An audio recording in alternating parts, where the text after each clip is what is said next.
Well, I bought a laser. Let's get this bad boy opened up.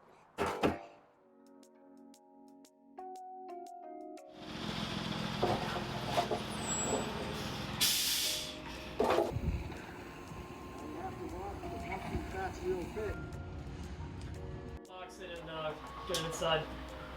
It's not every day you get a delivery on a pallet, especially one this size. So, even though I cleared some room in a shop, I had to disassemble the whole thing in my driveway. Luckily, Emma was there to help. If you got the optional mobile base, which I highly recommend, you're going to find that on the top of your crate with all the assembly hardware. Mine was missing a few screws, but Laguna was nice enough to overnight them to me. Now this is where I show you how to assemble the frame while quite literally having a project outside of the frame. Sorry. But watch me realize my mistake in 3, 2, 1. Yep, you goofed, man. Oh, that's so much better. So you attach the L brackets to the base and to the legs, then add the top plate and secure it into the pre-tapped holes. It was finally time to bust open the main crate, which was held together with 1,000 screws, which I patiently removed. Then I cut open all the shrink wrap and bubble wrap and all the protective gear that they include in there, which I really appreciate. Inside the crate you will find the fume extractor, ducting, compressor, toolbox, chiller, and any other accessories you may have purchased, such as a rotary tool, which I definitely got. Okay, I cannot stress this enough. This thing is freaking heavy. Watch me try to attempt to lift this thing with one hand and not even budge it. Yep, that's not going anywhere. Do yourself a favor and get a buddy. This is not a job for one person.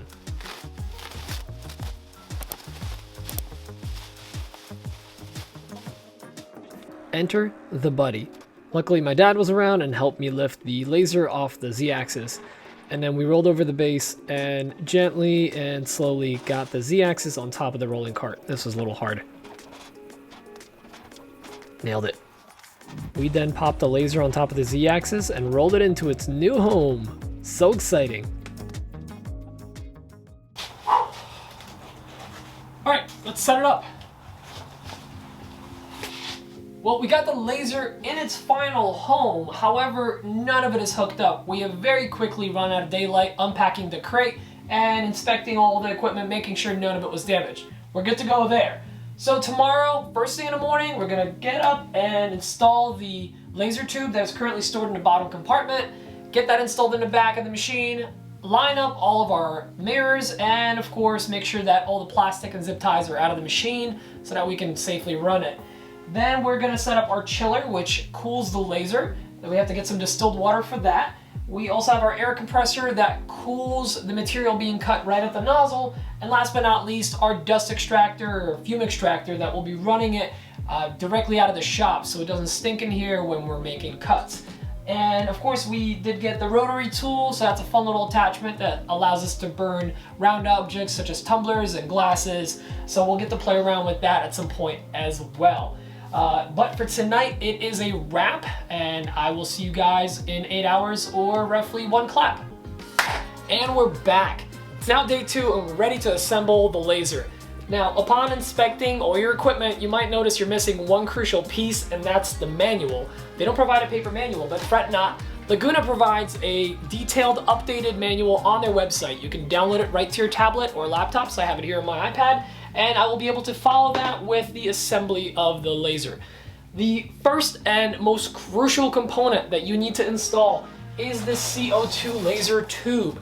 This component is extremely delicate and needs to be installed with special care. Make sure to wear gloves and be very careful not to chip or break the component. Reason is, it's filled with CO2 gas, which is poisonous to humans, so you do not want to release that into the air. Finally, on to the exciting stuff. You're going to open up the back of the laser, remove any plastic packaging and zip ties, being careful not to cut any leads or hoses while you're back there.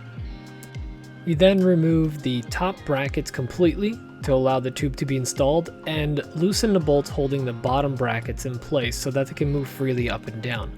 This is crucial to aligning the laser.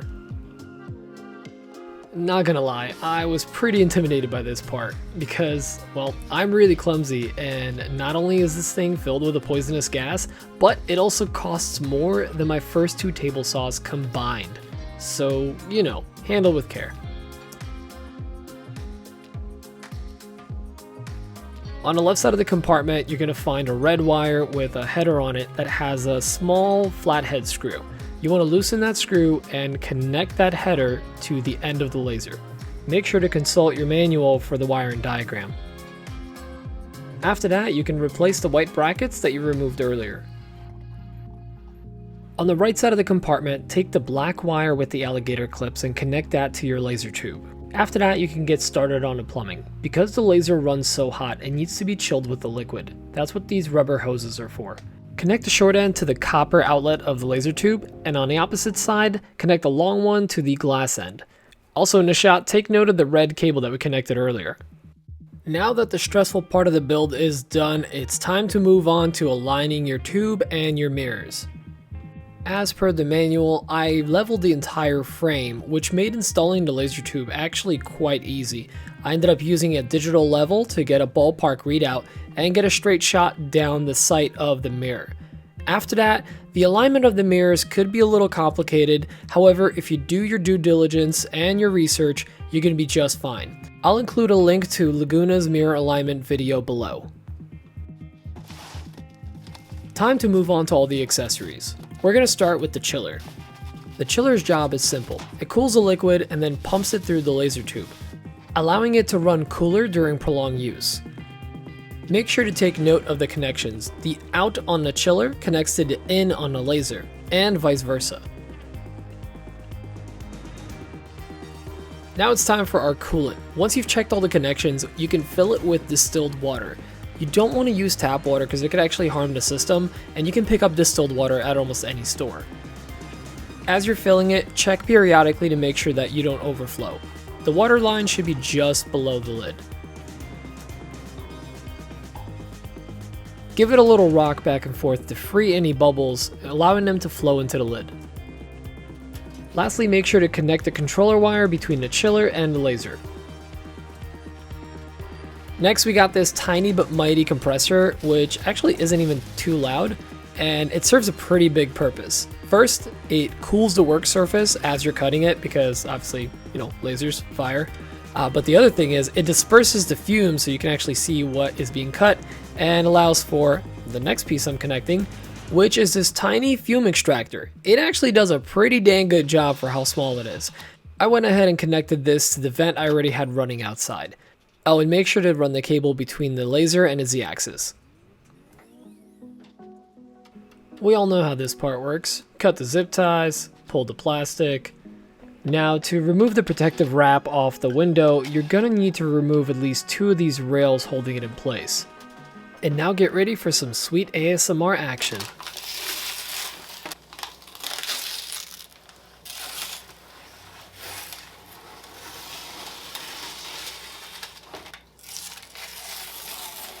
Ooh, that was nice. It's finally time! We're gonna turn on the system and flood it with water. 3, 2, 1. Ooh, that's so cool. You may have noticed there's a lot of cables and tubes running through this whole system, so I decided to organize it a little bit by putting the compressor and a fume extractor on a piece of scrap wood, and then installing it underneath the frame. This saves on space and keeps it out of mind and out of sight. We are finally ready for a test, so I grabbed the thumb drive that came with the laser, plugged it into my computer, ready to install the software that's on it, and then found out it's blank. Yep, nothing on it. But that wasn't a problem. I quickly went to Laguna's site and got exactly the software that I needed to run the machine. I, however, would look into a software called LIGHTBURN. It's what I use on a daily basis. It's only about $80 and it is outstanding at design and controlling your laser. Link below. And it's alive! This was such an exciting time when I booted this thing up. I immediately threw a piece of wood in there to do an engraving, And this is when I had my only issue I ever had with this laser, which is my Z-axis wouldn't go up and down and my laser wouldn't fire. Turns out it was simply a lead that got loose, must have been jostled during shipping, but I quickly tightened that down and we were back in business. After having this in my shop for a couple months, I gotta say I absolutely love this thing. It has been such an essential tool in my shop and I use it on every single project that leaves my doors. If you've been looking to add variety or personalization to your shop, this is the way to do it. I highly recommend this laser, and a huge shout out to Laguna for all the support they offered me during this video. Alright, so the laser's pretty much set up. It's up and running. We ran a test. Everything's great. I could not be any happier with it. This is going to be its final home for the time being. I'm ducting all the air outside. I've got my chiller here, and I even set up a little remote for the compressor and the fume extractor. We're going to turn off for now. So that is very handy, and I just have the chiller turned off because it's a little bit noisy. But this is an amazing machine. I'm super excited about all this stuff. I already started cutting like the Laguna stuff, a little live, love, laugh, whatever else I got here. I'm blown away. I think it's going to be a great addition to the shop.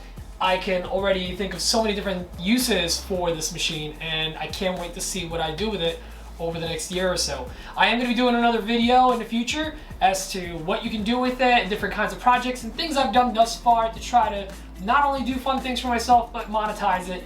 And if you guys have any ideas of stuff I should try or something you would have done differently on this entire setup, please let me know in the comments below. Make sure to like and subscribe, or as the kids say these days, smash that subscribe button. Yeah, I'm never going to say that again. Anyways, I love you guys. Bye!